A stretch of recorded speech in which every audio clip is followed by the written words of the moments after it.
الحصل في ود البليل حقول لكم في 60 ثانية. الميليشيا المتمردة هاجمت المنطقة على مرتين.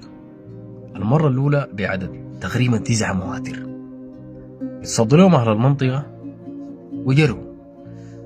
الجنجوي الثاني جو المرة الثانية بكروزرات بقوة كبيرة. أهل المنطقة بحمد الله كانوا راكزين وصامتين، عارفين الجماعة دي اللي حيجوا قدارين. استبسلوا استبسال ما طبيعي. معركة دارت لمدة 48 ساعة، اقسم بالله 48 ساعة أو أكتر.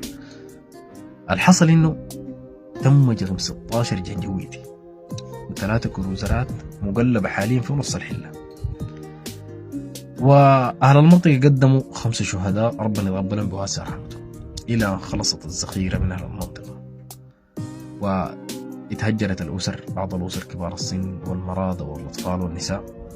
وعلمت القوات المسلحة إلى أن أتت القوات المسلحة ولقت الشباب من أهل المنطقة راكزين وصامتين.